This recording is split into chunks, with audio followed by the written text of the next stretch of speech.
हमने पीछे पढ़ा कि किसी सल्यूशन में जब नॉन वोलेटाइल सोल्यूट होता है तो उस सल्यूशन का वेपर प्रेशर कम हो जाता है, और जो सल्यूशन का वेपर प्रेशर कम होता है वो सिर्फ नंबर ऑफ सल्यूट पार्टिकल पे डिपेंड करता है, उसके नेचर पे डिपेंड नहीं करता। तो जो वेपर प्रेशर में रिडक्शन है ये कुछ ऐसी प्रॉपर्टीज़ में रिजल्ट करता है जो कि नेचर ऑफ सल्यूट पार्टिकल पे डिपेंड नहीं करती, सिर्फ नंबर ऑफ सल्यूट पार्टिकल पे डिपेंड करती हैं, और ऐसी प्रॉपर्टीज़ को हम कॉलिगेटिव प्रॉपर्टीज़ कहते हैं। Colligative properties are properties that depend on the number of solute particles irrespective of their natures। इस चैप्टर में हम 4 कॉलिगेटिव प्रॉपर्टीज़ के बारे में पढ़ेंगे: relative lowering of vapour pressure, elevation of boiling point, depression of freezing point और osmotic pressure. और चूंकि कॉलिगेटिव प्रॉपर्टीज़ सिर्फ नंबर ऑफ पार्टिकल्स पे डिपेंड करती हैं, तो अगर मेरे पास कोई सैम्पल है जिसका मास मुझे पता है और कॉलिगेटिव प्रॉपर्टी मेजर करके मैं उसका नंबर निकाल लूँ, तो ये मुझे एक तरीका देता है मॉलिक्यूलर मास निकालने का।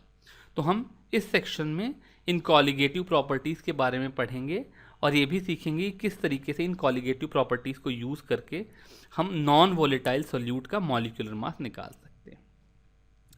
सबसे पहले देखते हैं relative lowering of vapour pressure. जब हमने पीछे सॉलिड लिक्विड सॉल्यूशंस के बारे में पढ़ा तो हमने ये देखा कि ऐसे सॉल्यूशंस का जो वेपर प्रेशर होता है P1, उसकी वैल्यू P1 नॉट x1 होती है, जहाँ पे x1 सॉल्वेंट का मोल फ्रैक्शन है। तो इसका मतलब अगर मैं एक क्वांटिटी डिफाइन करूँ lowering of vapour pressure delta P, तो इसकी वैल्यू हो जाएगी P1 नॉट माइनस P1, जो कि हो जाएगा P1 not minus P1 not x1 which is P1 not into 1 minus x1। अब जैसा कि हम इस चैप्टर में सिर्फ बाइनरी सॉल्यूशंस के बारे में पढ़ रहे हैं, तो 1 माइनस x1 को मैं x2 लिख सकता हूँ। बाइनरी सॉल्यूशन के लिए x1 plus x2 is equal to 1 होता है, तो इसकी वैल्यू P1 नॉट x2 हो जाएगी, या मैं ये कह सकता हूँ delta P by P1 not is equal to x2। किसी भी नॉन वोलेटाइल सल्यूट के सॉल्यूशन में जो fractional change in vapour pressure है, delta P change in vapour pressure है, अगर उसको मैं initial vapour pressure P1 nought से डिवाइड कर दूं तो वो mole fraction of solute x2 के बराबर हो जाएगा। अब हमने पीछे देखा था कि x2 की value N2 upon N1 plus N2 होती है, पर टिपिकली हम चूँकि डाइल्यूट सॉल्यूशंस की बात करेंगे इस चैप्टर में, तो मैं इसको अप्रॉक्सीमेट कर सकता हूँ N2 अपॉन N1 से। अप्रॉक्सीमेशन का साइन लगाना चाहिए रादर देन इक्वलिटी के बारे में। इसका मतलब relative lowering of vapour pressure is equal to N2 by N1।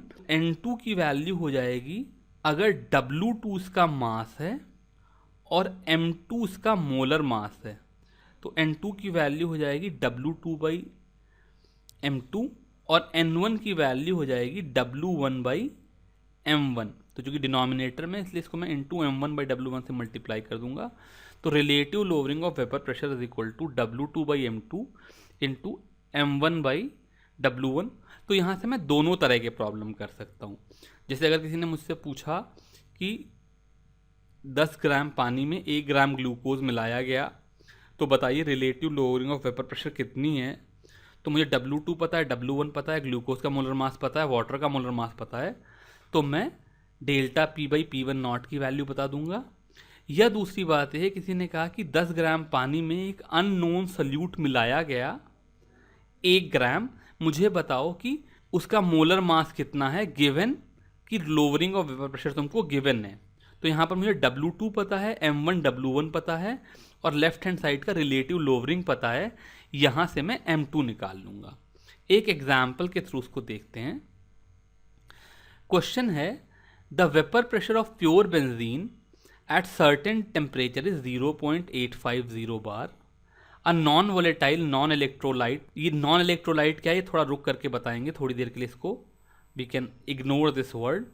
A non-volatile non-electrolyte solid weighing 0.5 gram, one added to 39 gram of benzene, जिसका मोलर मास 78 ग्राम पर मोल है. Vapour pressure of the solution then is 0.845 bar. What is the molar mass of the solid substance. तो यहाँ पर मुझे relative lowering दे रखी है, actually lowering दे रखी है, और मुझसे इस नॉन वोलेटाइल सोल्यूट का मोलर मास पूछा जा रहा है. यहाँ पर मैं पीछे वाला formula delta P by P1 not is equal to W2 by M2 into M1 by W1 लगाऊंगा. यहाँ पर 39 ग्राम में 0.5 ग्राम ही सोल्यूट है, तो जैसा मैंने पीछे इस फॉर्मूले को लिखने के लिए एज्यूम किया था, ये डाइल्यूट सोल्यूशन माना जा सकता है. और यहाँ पर डेल्टा पी की वैल्यू, ओरिजिनल प्रेशर 0.85 है, फाइनल प्रेशर 0.845 है, तो डेल्टा पी की वैल्यू हो गई 0.005. इन दोनों का डिफरेंस, ये लोअरिंग ऑफ वेपर प्रेशर है, अपॉन P1 नॉट 0.850 हो गई. This is equal to W2 0.5 gram है, मुझे गिवन है. M2 गिवन नहीं है, तो इसको M2 ले लेते हैं, इंटू M1 बेंजीन है, बेंजीन का मॉलिक्यूलर मास 78 होता है, और divided by mass of benzene 39 given है. तो ये 78 39 से कैंसिल होकर के 2 हो जाएगा, एंड 0.4 और 2 आपस में कैंसिल होकर के 1 हो जाएंगे. इधर 0.005 और 0.850 के डेसिमल्स हटा दें, तो ये 5/850 हो गया, जो कि कैंसिल होकर के 170 आ जाएगा.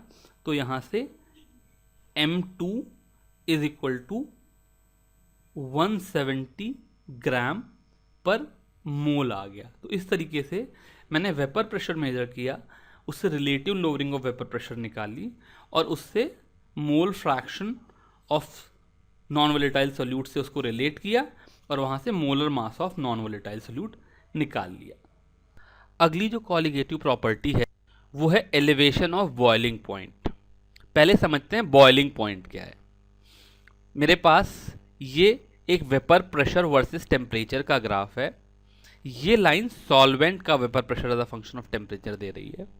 Boiling point is temperature at which vapour pressure of liquid is equal to atmosphere pressure. यानी कि अगर मैं एक एटमॉस्फेरिक प्रेशर की ये लाइन बनाऊं, तो वो टेम्परेचर जहां पर सॉल्वेंट का बॉइलिंग पॉइंट, वो टेम्परेचर जहां पे सॉल्वेंट का वेपर प्रेशर 1 एटमॉस्फेयर का हो जाएगा, वो टेम्परेचर बॉइलिंग पॉइंट कहलाएगा. तो ये मेरा TB नॉट आ गया. अब मैंने इस सॉल्वेंट में थोड़ा सा नॉन वोलेटाइल सोल्यूट मिला दिया, तो नॉन वोलेटाइल सोल्यूट मिलने से हमने देखा कि सोल्यूशन का वेपर प्रेशर थोड़ा कम हो गया. वेपर प्रेशर कम हो जाने का मतलब ये हुआ कि जो बॉइलिंग पॉइंट था वहां पर वेपर प्रेशर अब 1 एटमॉस्फेयर नहीं रहेगा, 1 एटमॉस्फेयर से थोड़ा कम हो जाएगा. यानी कि वेपर प्रेशर को 1 एटमॉस्फेयर लाने के लिए मुझे थोड़ा टेम्परेचर और बढ़ाना पड़ेगा. तो जो सोल्यूशन का बॉइलिंग पॉइंट है ये TB, ये सॉल्वेंट के बॉइलिंग पॉइंट TB नॉट से थोड़ा सा ज़्यादा हो गया. ये जो दोनों में डिफरेंशियल है, इसको मैं डेल्टा TB कहता हूँ, एलिवेशन ऑफ बॉइलिंग पॉइंट. इस एलिवेशन ऑफ बॉइलिंग पॉइंट को अगर मैं रिलेट करने की कोशिश करूँ, तो इन्होंने कहा कि elevation of boiling point delta TB is equal to KBM. यहाँ पर KB एक कांस्टेंट है, जिसको मैं molal boiling point elevation constant बोलता हूँ, और स्मॉल m मेरी मोलैलिटी है. जो बॉइलिंग पॉइंट में इंक्रीज होगी वो मोलैलिटी के डायरेक्टली प्रोपोर्शनल होगी, जहाँ पर प्रोपोर्शनैलिटी कांस्टेंट ये KB होगा, जो कि अलग अलग सॉल्वेंट के लिए अलग अलग होगा. तो मुझे पता होगा कि वाटर के लिए KB की वैल्यू इतनी है या बेंजीन के लिए KB की वैल्यू इतनी है.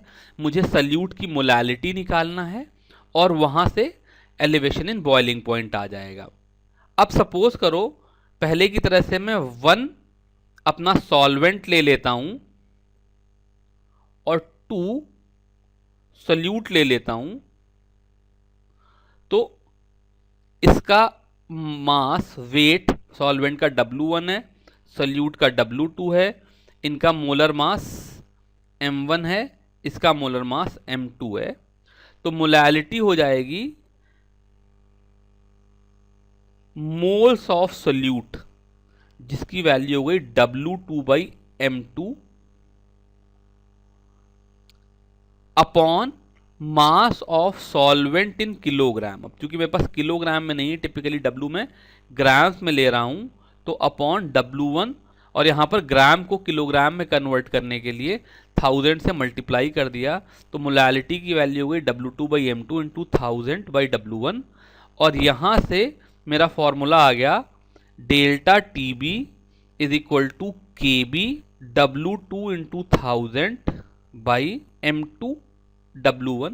यहाँ पर दोनों तरह के सवाल हो सकते हैं, या तो मुझे ये पता हो कि W2 और W1 की वैल्यू कितनी है, M2 गिवन हो, KB गिवन हो और मैं डेल्टा TB निकाल लूँ, या डेल्टा TB गिवन हो और मैं M2 निकाल लूँ। एक प्रॉब्लम देखते हैं एग्जाम्पल से। 18 gram of glucose is dissolve in 1 kilogram of water in a saucepan.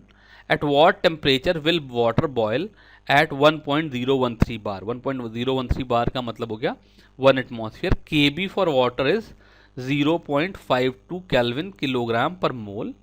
तो अगर मैं यहाँ पर अपना पीछे वाला फॉर्मूला लगाऊं, तो डेल्टा TB की वैल्यू हो जाती है KB W2/M2 इंटू 1000/W1, जहाँ पर W2 और W1 ये दोनों ग्राम में है। KB की वैल्यू 0.52 हो गई, इंटू ग्लूकोज का वेट 18 ग्राम हो गया। ग्लूकोज का मोलर मास 180 होता है, अगर आप देखना चाहें तो ग्लूकोज C6H12O6 है, तो 6 इंटू 12, ये कार्बन का 12 प्लस 12 ये हाइड्रोजन के लिए, और प्लस 6 इंटू 16 ये ऑक्सीजन के लिए करोगे तो इसकी वैल्यू 180 आ जाएगी। तो 0.52 into 18/180 into 1000 weight of solvent, लेकिन ये ग्राम में लेना है, यहाँ पर 1 किलोग्राम गिवन है, तो इसको भी मैंने 1000 कर दिया, ये दोनों कैंसिल हो गए, ये 18 से 10 आ गया, तो ये 0.052 आ गया। तो जो नॉर्मल बॉइलिंग पॉइंट है वाटर का वो 100 डिग्री सेल्सियस है, तो सोल्यूशन का बॉइलिंग पॉइंट हो जाएगा वो 100 डिग्री सेल्सियस, यानी कि normal boiling point plus delta TB आ जाएगा, जो कि जितना एलिवेशन हुआ है, जितना बढ़ा है बॉइलिंग पॉइंट, तो इसकी वैल्यू 100.052 आ जाएगी। ये उसी एलिवेशन ऑफ बॉइलिंग पॉइंट पर दूसरा प्रॉब्लम है। The boiling point of benzene is 353.23 kelvin when 1.80 gram of a non-volatile solute was dissolved in 90 gram of benzene, the boiling point is raised to 354.11. Calculate the molar mass of the solute. KB for benzene is 2.53 Kelvin kilogram पर mole. तो पिछले problem में क्या था कि हमको salute क्या है ये बता दिया गया था, डेल्टा TB बताना था। यहां पर इन्होंने डेल्टा TB दे रखा है, delta TB equal to TB minus TB not, जहां पर TB सॉल्यूशन का बॉइलिंग पॉइंट है और TB नॉट सॉल्वेंट का बॉइलिंग पॉइंट है। तो TB की वैल्यू है 354.11 माइनस सॉल्वेंट का बॉइलिंग पॉइंट आ गया 353.23। ये बेंजीन, प्योर बेंजीन का बॉइलिंग पॉइंट है, जबकि 354.11 बेंजीन में नॉन वोलेटाइल सल्यूट डाल देने के बाद उसका बॉइलिंग पॉइंट है। इसको सब्ट्रैक्ट किया तो इसकी वैल्यू आ गई 0.88 केल्विन। अब फिर से फॉर्मूला लगाएंगे तो delta TB is equal to KB W2/M2 into 1000/W1। KB की वैल्यू 2.53 गिवन है। W2 weight of non volatile solute है जो कि 1.8 ग्राम है।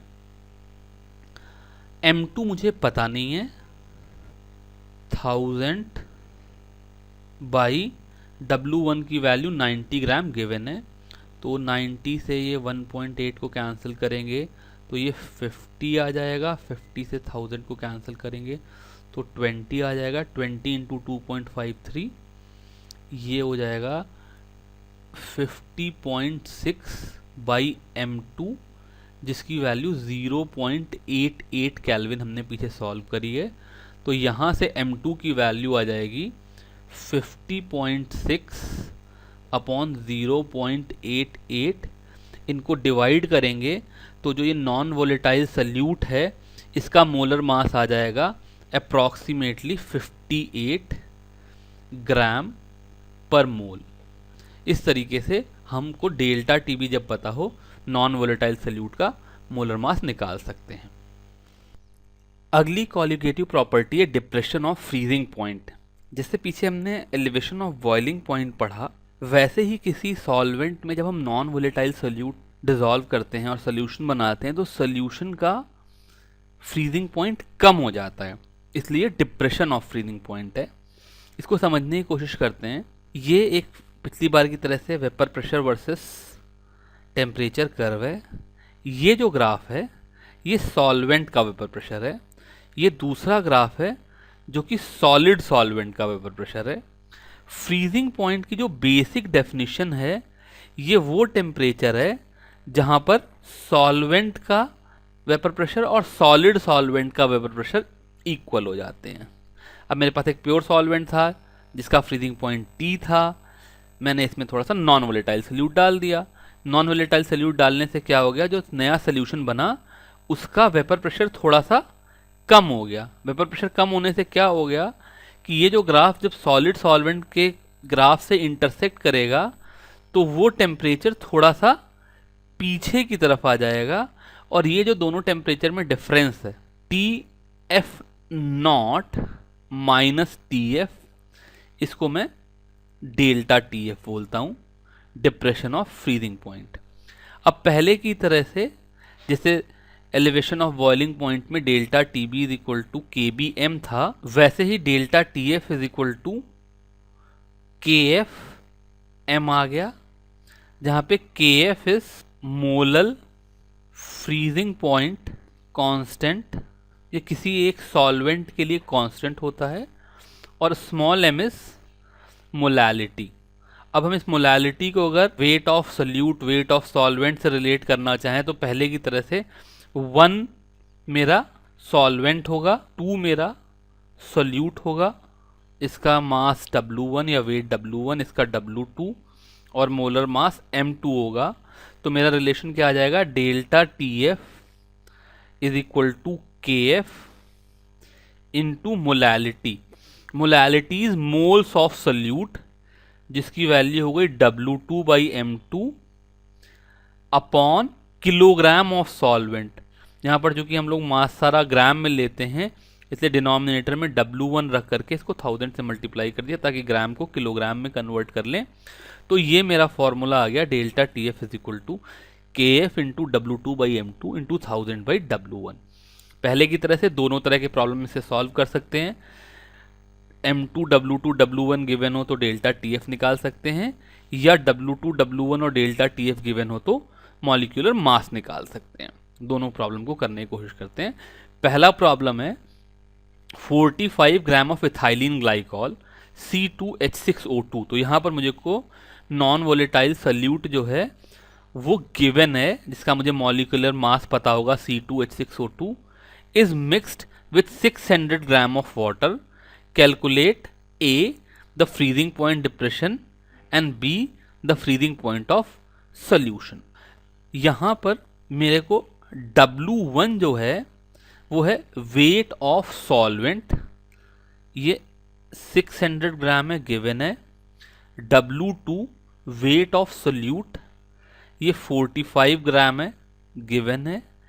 M2 ये मोलर मास ऑफ सोल्यूट है, इसकी वैल्यू हो जाएगी 2 इंटू 12, 2 कार्बन है, प्लस 6 ये हाइड्रोजन के लिए, प्लस 2 इंटू 16, इसकी वैल्यू हो जाएगी 62 ग्राम पर मोल। अब फॉर्मूले में डालेंगे delta T F is equal to K F W2/m2 into 1000/W1। यहाँ पर के एफ की वैल्यू गिवन नहीं है, लेकिन एनसीईआरटी में अगर टेबल 2.3 देखें तो वहाँ पर अलग अलग सॉल्वेंट्स के लिए के एफ की वैल्यू गिवन है। तो चूंकि यहाँ पर मेरा सॉल्वेंट जो है वो वाटर है, तो टेबल 2.3 देखेंगे तो वहाँ से के एफ की वैल्यू 1.86 मुझको मिल जाएगी।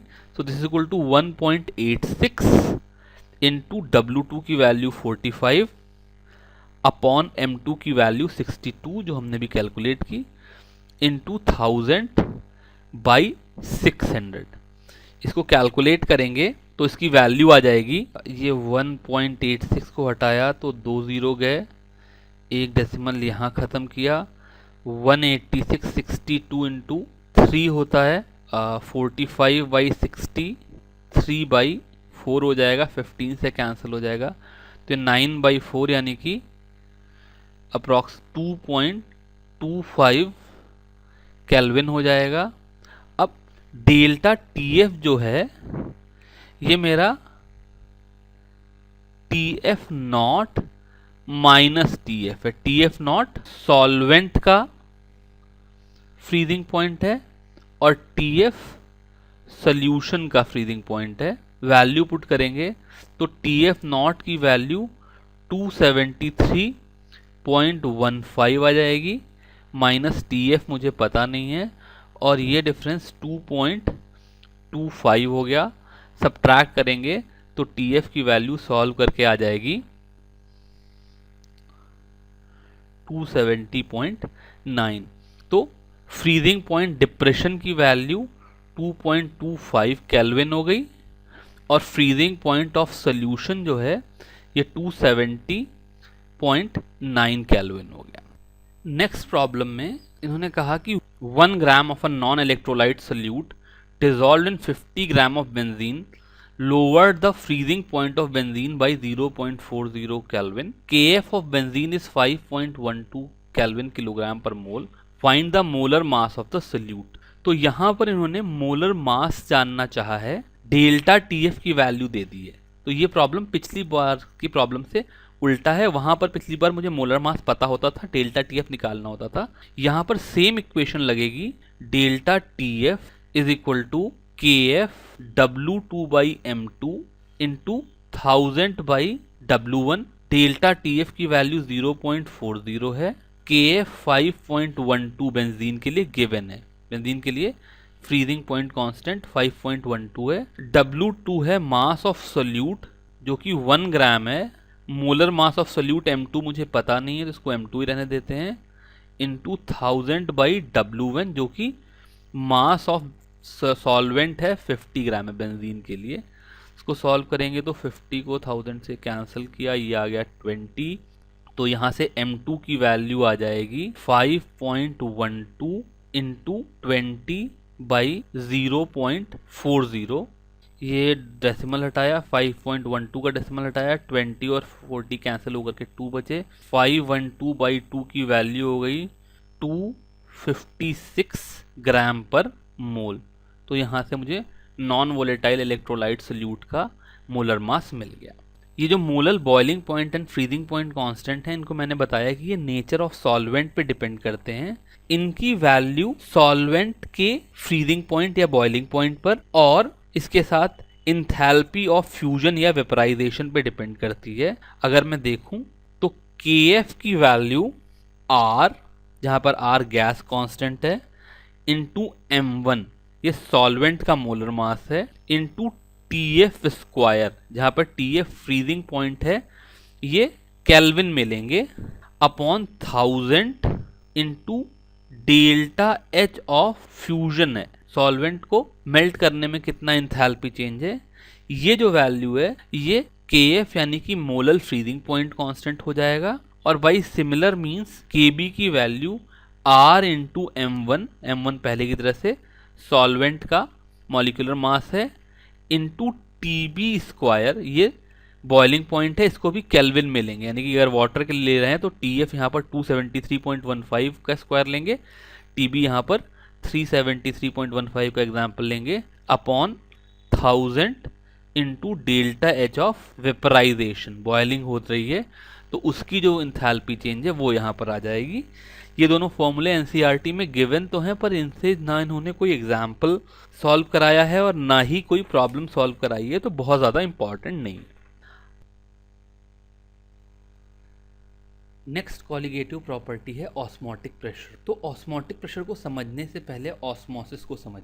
Osmosis is flow of solvent from lower concentration to higher concentration. हम लोगों ने छोटी क्लासेस में पढ़ा है कि सपोज करो मेरे पास एक कटोरी में एक किशमिश रखी हो और मैं उसमें पानी भर दूं, तो over the period of time क्या होता है, ये किशमिश के अंदर पानी चला जाता है और किशमिश फूल जाती है। इसके ऑपोजिट जिसे अचार बनाते हैं, तो अचार में एक आम का टुकड़ा डाला और यहाँ पर ब्राइन सॉल्यूशन रख दिया, ब्राइन यानी कि सोडियम क्लोराइड का, सॉल्ट का सॉल्यूशन रख दिया, तो ये जो पिकल का टुकड़ा है ये श्रिंक कर जाता है, यानी कि इसमें से पानी निकल करके ब्राइन में चला जाता है। ये दोनों ही एग्जाम्पल ऑस्मोसिस के हैं, बिकॉज यहाँ पर सॉल्वेंट फ्लो कर रहा है। दोनों ही केसेस में वाटर मूव किया from lower concentration to higher concentration. पहले केस में बाहर प्योर पानी था और जो किशमिश के अंदर शुगर का कंसंट्रेशन हाई था, तो वाटर बाहर से अंदर की तरफ चला गया, और दूसरे केस में बाहर ब्राइन था जहाँ पर साल्ट का कंसंट्रेशन बहुत ज़्यादा था, तो सॉल्वेंट जो पिकल का टुकड़ा है उससे निकल करके ब्राइन में आ गया। इन दोनों एग्जाम्पल में ऑस्मोसिस आई। अब इस ऑस्मोसिस को समझने की कोशिश करते हैं। तो इन दोनों ही चीज़ों में ये जो किशमिश की टॉप लेयर थी या जो पिकल के टुकड़े की टॉप लेयर थी, यानी कि जो इसमें एक सेमी परमिएबल मेम्ब्रेन थी। सेमी परमिएबल मेम्ब्रेन एक ऐसी मेम्ब्रेन है जिसके थ्रू सॉल्वेंट तो पास हो सकता है, सॉल्वेंट कैन फ्लो, लेकिन सल्यूट पास नहीं हो सकता, सल्यूट कैन नॉट। तो यहाँ पर इस ऑस्मोसिस को समझने की कोशिश करते हैं। तो मैंने क्या किया, एक वेसल में सॉल्वेंट भर लिया और एक फनल के अंदर एक सेमी परमिएबल मेम्ब्रेन लगा करके उसी सॉल्वेंट का एक सल्यूशन बना लिया विथ नॉन वोलेटाइल सल्यूट। ये इंपॉर्टेंट है, अगर नॉन वोलेटाइल सल्यूट नहीं होगा तो ऑस्मोसिस नहीं होगी। तो अब क्या हुआ कि जैसे हम पीछे relative lowering of vapour pressure में देख रहे थे कि जो सॉल्वेंट के ऊपर प्रेशर है वो ज़्यादा हो गया, सॉल्यूशन के ऊपर प्रेशर कम हो गया। उस लोअर प्रेशर की वजह से जो सॉल्वेंट है वो सॉल्यूशन वाले साइड पर एक प्रेशर डालेगा और उस प्रेशर की वजह से सॉल्वेंट सॉल्यूशन की तरफ मूव कर जाएगा। ये जो प्रेशर है ये एक्सेस प्रेशर ऑस्मोटिक प्रेशर कहलाता है। इस ऑस्मोटिक प्रेशर को कैसे मेजर करना है, इसके लिए हमने एक सेटअप बनाया। ये दो वेसल हैं, एक तरफ सॉल्यूशन है दूसरी तरफ सॉल्वेंट है, और ये दोनों वेसल एक सेमी परमिएबल मेम्ब्रेन से जुड़े हुए हैं। तो जैसा हमने पीछे देखा कि अगर यहाँ पे सेमी परमिएबल मेम्ब्रेन है तो इस सॉल्वेंट की टेंडेंसी होगी कि ये इस सेमी परमिएबल मेम्ब्रेन के थ्रू सॉल्वेंट साइड से सॉल्यूशन की साइड की तरफ जाए, जिसको हम ऑस्मोसिस कहते हैं। अब मैंने क्या किया, इधर एक एक्सेस प्रेशर लगाया, मतलब अगर सॉल्वेंट साइड पे प्रेशर P एटमॉस्फेयर लग रहा था तो यहाँ पर P एटमॉस्फेयर के साथ पाई एक एक्सेस प्रेशर लगाया। तो जैसे जैसे प्रेशर बढ़ाएंगे वैसे वैसे सॉल्वेंट का फ्लो कम होता जाएगा। वो प्रेशर की वैल्यू जहाँ पर सॉल्वेंट का फ्लो रुक जाए, excess pressure that just stops the flow of solvent is called osmotic pressure of the solution. तो ये इस ऑस्मोटिक प्रेशर देखते हैं किन पैरामीटर्स पे डिपेंड करता है। तो ऑस्मोटिक प्रेशर को हम लोग पाई से रिप्रेजेंट करते हैं। Pi is equal to CRT, ये रिलेशन दिया, जहाँ पे C कंसंट्रेशन है, नॉर्मली हम लोग मोल पर लीटर में लेंगे, ये कंसंट्रेशन ऑफ सोल्यूट है, R गैस कांस्टेंट है। तो चूंकि यहाँ पर मोल पर लीटर में ले रहे हैं इसलिए हम R की वैल्यू 0.082 बार इंटू लीटर लेते हैं।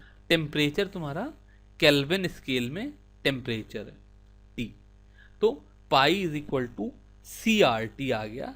जिसे मैं थोड़ा सा चेंज करना चाहूँ तो क्या हो जाएगा, C इज N/V, तो pi V is equal to N2RT। यहाँ पे N2 is number of moles of solute है, या पाई V is equal to W2/M2RT आ गया। W2 मास ऑफ सोल्यूट और M2 molar mass of the solute है। तो जैसे पीछे मेरे पास delta TB, delta TF, lowering of vapour pressure थे, वैसे ही osmotic pressure as a function of molar mass आ गया। अब यहाँ पे फिर दोनों तरह के प्रॉब्लम हो सकते हैं, या तो W2 और M2 और वॉल्यूम मुझको दे दो तो मैं आपको ऑस्मोटिक प्रेशर की वैल्यू बता सकता हूँ, या अगर मुझे ऑस्मोटिक प्रेशर की वैल्यू पता हो, W2 और V पता हो, तो मोलर मास बता सकता। ऑस्मोटिक प्रेशर की अच्छी बात क्या है कि osmotic pressure is very important in finding molar mass of biomolecules. Biomolecules के साथ प्रॉब्लम क्या है कि इनका मोलर मास बहुत ज़्यादा होता है, 1000, 2000, 10,000, 50,000 तक जा सकता है। तो जब मोलर मास इतना ज़्यादा होगा तो मोलैलिटी या कंसंट्रेशंस, इनकी वैल्यू बहुत कम हो जाएगी। तो अगर मैं डेल्टा TB या डेल्टा TF की वैल्यू निकालता हूँ तो इनकी वैल्यू इतनी छोटी हो जाती है कि उसे डिटेक्ट करना मुश्किल हो जाता है। पर ऑस्मोटिक प्रेशर में क्या है, pi is equal to CRT में अगर थोड़ा भी कंसंट्रेशन है तो ऑस्मोटिक प्रेशर की वैल्यू बहुत ज़्यादा आती है। और चूंकि प्रेशर को मैं काफ़ी अच्छी सेंसिटिविटी के साथ काफ़ी लो वैल्यूज़ तक मेजर कर सकता हूँ, इसलिए बायोमॉलिक्यूल्स का मोलर मास निकालने के लिए ऑस्मोटिक प्रेशर बेस्ट तरीका है। ऑस्मोसिस को लेकर के कुछ टर्म और जानने की कोशिश करेंगे। पहला टर्म है आइसोटोनिक सोल्यूशन। तो अभी तक जब मैं ऑस्मोटिक प्रेशर निकाल रहा था तो सोल्यूशन और सॉल्वेंट के बीच में निकाल रहा था, बट ऐसा भी हो सकता है कि जो मेरे दो वेसल हैं उनमें एक सोल्यूशन 1 हो और दूसरा सोल्यूशन 2 हो। तो अगर दोनों सोल्यूशन की कंसंट्रेशन सेम है तो ऐसे सोल्यूशन आइसोटोनिक कहलाएंगे। यानी कि if C1 is equal to C2 then 1 and 2 are isotonic. Isotonic solution की डेफिनेशन हुई, two solution with same concentration of non volatile solute are called isotonic solutions. अब जब मैं सेम कंसंट्रेशन की बात बोल रहा हूँ तो ज़रूरी नहीं है कि सेम चीज़ के ही हो। यानी कि मान लो मेरे पास 1 मोल पर लीटर यूरिया का सोल्यूशन हो और दूसरी साइड 1 मोल पर लीटर ग्लूकोज का सोल्यूशन हो, तो भी ये दोनों सोल्यूशन आइसोटोनिक, बिकॉज दोनों का ऑस्मोटिक प्रेशर बराबर है। इसके अपोजिट दो वर्ड है हाइपरटोनिक और हाइपोटोनिक सोल्यूशन। अगर मान लो दोनों सोल्यूशन में से C1 की वैल्यू C2 से ज़्यादा है तो जिस चीज़ का कंसंट्रेशन ज़्यादा है उसको मैं हाइपरटोनिक कहूँगा, और जिस चीज़ का कंसंट्रेशन कम है उसको मैं हाइपोटोनिक कहूँगा। और जब इस तरह के सोल्यूशन किसी सेमी परमिएबल मेम्ब्रेन से सेपरेटेड होंगे तो फ्लो ऑफ सॉल्वेंट हाइपोटोनिक से हाइपरटोनिक की तरफ होगा। इस चीज़ को एक प्रॉब्लम से देखते हैं। प्रॉब्लम है 200 cc of an aqueous solution of a protein contains 1.26 gram of the protein. The osmotic pressure of such a solution at 300 K is found to be 2.57 into 10 to the power of -3 bar. Calculate the molar mass of the protein. अगर मैं pi V is equal to W2 by M2 RT ये formula लगाऊं तो pi की value 2.57 into 10 to the power of -3 bar litre वाला R की value use करूँगा। इसलिए जो मेरी ये 200 cc वॉल्यूम है, इस 200 cc को मैं कन्वर्ट कर लूँगा तो 200 cc is equal to 0.2 litres. तो 2.57 into 10 to the power of -3 bar pressure into 0.2 litre, L is for litre. इसकी वैल्यू W2 जो कि 1.26 ग्राम है upon molar mass of protein मुझे पता नहीं है इंटू 0.082 इंटू टेम्परेचर जो हो जाएगा वो 300 केल्विन आ गया। तो ये मेरी इक्वेशन बन गई। इसको सॉल्व करूँगा तो M2 की वैल्यू आ जाएगी 1.26 into 0.082 into 300 upon 2.57 into 10 to the power of -3 into 0.2। इसको सॉल्व करेंगे तो ये अप्रॉक्सीमेटली 61,000 ग्राम पर मोल आ जाएगा। अब इतने हायर मॉलिक्यूलर मास पर जो इसका कंसंट्रेशन है C, उसकी वैल्यू 1.26 अपॉन 61,000 है। इसको अप्रॉक्सीमेट करूं तो ये अप्रॉक्सीमेटली 2 इंटू 10⁻⁻⁴ मोलर के आसपास है, और इसकी मोलैलिटी भी करीब करीब 2 इंटू 10⁻⁻⁴ मोलर ही होगी। तो जब मैंने ऑस्मोटिक प्रेशर निकाला तो ये प्रेशर 2.57 इंटू 10⁻³ बार रहा। ये फिर भी मेजरेबल प्रेशर है। लेकिन सपोज करो अगर मैं इसका एलिवेशन ऑफ बॉइलिंग पॉइंट या डिप्रेशन ऑफ फ्रीजिंग पॉइंट निकाल रहा होता तो वो 10⁻⁻⁴ केल्विन के ऑर्डर के होते, जिनको मैं मेजर ही नहीं कर सकता था। इसीलिए मैं जैसे पहले कह रहा था कि बायोमॉलिक्यूल्स या लार्ज मॉलिक्यूलर मास सब्सटेंस का मोलर मास निकालने के लिए ऑस्मोटिक प्रेशर बेस्ट तरीका है। अब हम देखते हैं कि एवरीडे लाइफ में किस तरह से ऑस्मोसिस पिक्चर में आती है। पहला एग्जांपल मैंने आपको बताया, मैंगो श्रिवलिंग इन पिकल। दूसरा एग्जांपल है रिवाइवल ऑफ विल्टेड फ्लावर। कोई फूल है, सूख गया है, उसको आप पानी में डाल दीजिए, थोड़ी देर में ऑस्मोसिस की वजह से पानी फ्लो करके फ्लावर के अंदर चला जाएगा और जो सूखा फूल है वो फिर से रिवाइव कर जाएगा। एडमा एक प्रॉब्लम है। जो लोग खाने में नमक बहुत ज़्यादा लेते हैं उनके सेल्स में सॉल्ट का कंसंट्रेशन हाई हो जाता है। सॉल्ट का कंसंट्रेशन हाई हो जाने की वजह से उनके सेल में वाटर रिटेन करने की टेंडेंसी आ जाती है। Because of higher concentration of salt, water जो ब्लड से सेल के अंदर जा कर के स्टोर हो जाता है, और ये जो प्रॉब्लम है इसकी वजह से पफीनेस या स्वेलिंग आ जाती है। This is called oedema. या जैसे भी मैंने मैंगो वाले केस में बताया, it can be use for food preservation. हमने क्या किया कि पिकल को उठा करके ब्राइन सोल्यूशन में रखा, तो बिकॉज ऑफ ऑस्मोसिस जो पिकल के अंदर वाटर था वो फ्लो करके बाहर चला गया, और वो जो मैंगो था वो श्रिवल कर गया। अब चूंकि उसके अंदर वाटर ही नहीं है तो उसके अंदर बायोलॉजिकल एक्टिविटी भी खत्म हो गई, और अब it can be preserve for long period of time. इस तरीके से डे टू डे लाइफ में हम ऑस्मोसिस को अलग अलग जगह पर यूज़ कर सकते हैं। इसका एक बहुत ही इम्पॉर्टेंट यूज़ जो हम आज के डेट में देख रहे हैं वो है reverse osmosis. Reverse osmosis is flow of solvent from higher concentration to lower concentration through application of pressure. हमने पीछे देखा कि जब सेमी परमिएबल मेम्ब्रेन होती है तो सॉल्वेंट लो कंसंट्रेशन से हायर कंसंट्रेशन की तरफ आता है। अगर मैं ऑस्मोटिक प्रेशर के बराबर एक्सेस प्रेशर लगा दूं तो ये सॉल्वेंट का फ्लो रुक जाता है। लेकिन अगर हम जो ऑस्मोटिक प्रेशर है उससे ज्यादा प्रेशर लगा दें, यहाँ पर इस डायग्राम को अगर हम देखेंगे तो एक साइड पे फ्रेश वाटर है, एक साइड पे सॉल्ट वाटर है, और बीच में सेमी परमिएबल मेम्ब्रेन है। अब यहाँ पर मेरे पास एक पिस्टन का सिस्टम है जिससे मैं प्रेशर लगा सकता हूँ, और अगर मैं ऑस्मोटिक प्रेशर के से कम प्रेशर लगाता तो फ्रेश वाटर सॉल्ट की तरफ आता, अगर ऑस्मोटिक प्रेशर के बराबर प्रेशर लगाता तो फ्लो रुक जाता। लेकिन अगर मैं ऑस्मोटिक प्रेशर से ज़्यादा प्रेशर लगाऊं तो flow of solvent salt water से फ्रेश वाटर की तरफ आएगा, और इस तरीके से मुझे फ्रेश वाटर मिल जाएगा। आज के टाइम में जबकि क्लीन वाटर की बहुत दिक्कत है, reverse osmosis is turning out to be a very good way जिससे हम लोग फ्रेश वाटर ले सकते हैं, और फ्रेश वाटर प्रोड्यूस किया जा रहा है लार्ज क्वांटिटी में इसके द्वारा। इस प्रोसेस को हम डीसैलिनेशन कहते हैं। आजकल बहुत से देश ऐसे हैं जो पीने के पानी की कमी को पूरा करने के लिए डीसैलिनेशन को यूज़ कर रहे हैं।